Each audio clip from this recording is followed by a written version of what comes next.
Hey everybody, I'm Ron Strong from Ron Strong Designs, and today I'm here with my friends from Annie's to talk about the Hook and Needle Kit Club. Now, if you don't know what the Hook and Needle Kit Club is, it's this great monthly subscription box that arrives straight to your front door. It includes all the yarn you need to make a project. Now, the cool thing about the Hook and Needle Kit Club is that that project is offered with directions both for the knit version and the crochet version. So it's kind of like getting two patterns in one, which is really, really cool. So this month, I ended up getting the Sedona Shawl, which is this great kind of long, wide scarf shawl. And I love the yarn that I received. It's a single ply, 100% acrylic yarn. And it's so gorgeous. I really, really love this yarn. So now that we've talked a little bit about the Hook and Needle Kit Club, I thought it would be fun to look at the differences between a knit version of a pattern and a crochet version of a pattern. You can see here in front of me, I have the knit version and the crochet version, and I followed the pattern exactly. I wanted to make sure that I was getting gauge, and I wanted to make sure that I cast on the right number of stitches or chained the correct number of stitches and worked just a few rows. Now, the knit version of the pattern has a few more rows within the repeat, and a repeat is something that you work again and again over the length of the entire shawl.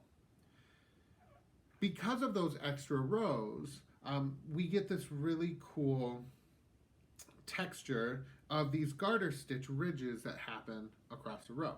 And that's because we do a little bit of knitting on the wrong side, and it creates this beautiful texture on the right side.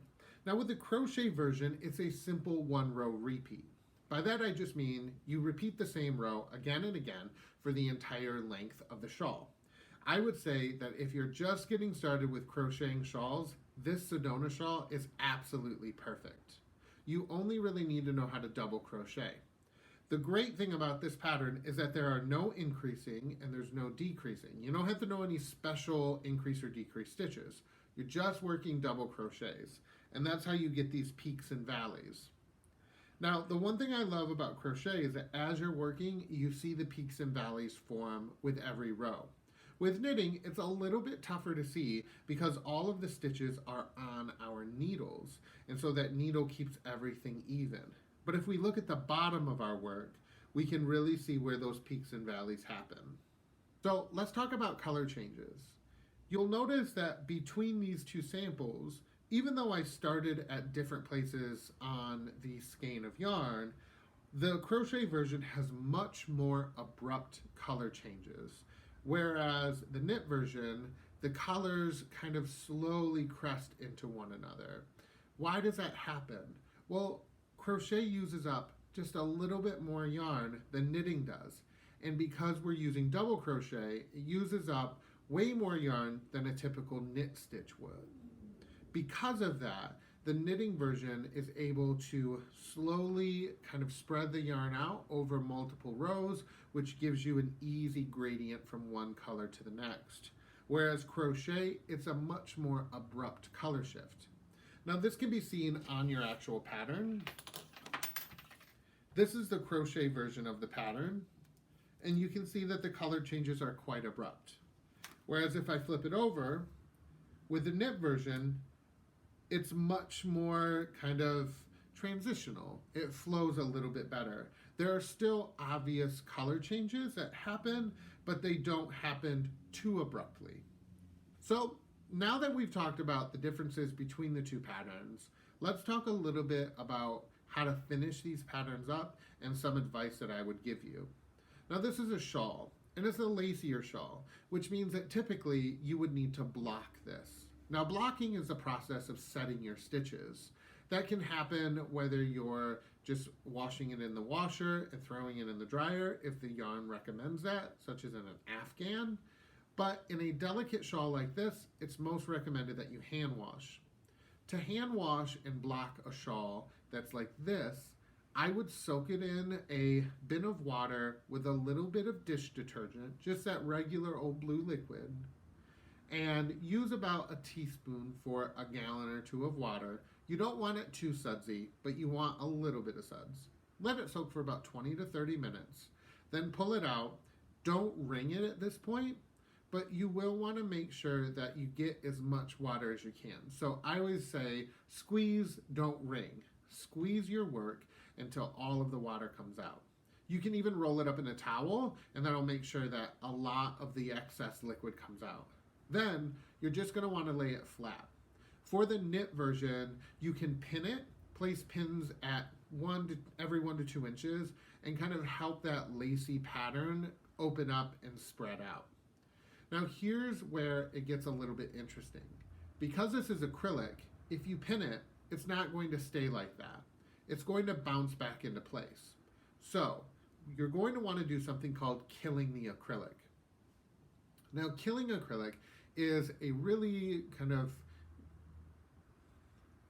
killing acrylic is just an easy way of saying you're going to hit it with some steam. I wouldn't recommend using an iron. I would just recommend using a steamer. An iron can get tricky, and then you run the risk of melting your yarn. Now, acrylic yarn is essentially just plastic. So by applying heat, we immediately and very quickly melt the plastic, and then it hardens right back up. So take caution when you do this. Make sure everything is right where you want it to be. Hit it with some steam, and then your shawl will be perfect, and it'll always stay like that. It'll never go back to what it looked like. So a great example is, here is my knit version, and if I were just to block this and wear it, it would be great. But what I could do is stretch it out just like this, and I would do this by using pins to just amplify that feather and fan pattern, those kind of ripples that happen. And then I would just hit this with a shot of steam from my steamer, and it would stay like this. It would never bounce back. And that's because the acrylic would stay right where you wanted it to be. How cool is that? If you've never tried blocking acrylic with a steamer or an iron, I definitely recommend trying it. It's a great way to make sure that your lacy projects, even if you're using acrylic, look beautiful, and it adds a lot of drape and a lot of sheen and a lot of shine. It's not imperative, you don't have to do it, but I highly recommend you do. So I hope those tips and tricks for working your Sedona shawl come in handy. Remember to check out the Hook and Needle Kit Club. The website is in the description down below. We also have a lot of other links that you can check out, including Annie's wonderful catalog of resources and patterns and products. While you're there, make sure you like this video and you leave a little comment in the comment section telling me, which do you think I should do? Should I do the knit version? Should I do the crochet version? I don't know. My mom's present is riding on you guys, so you got to tell me which one that I should knit or crochet. Make sure that you guys subscribe to the channel. And until next time, I'm Rohn Strong for Rohn Strong Designs, and I'll see you guys later. Bye.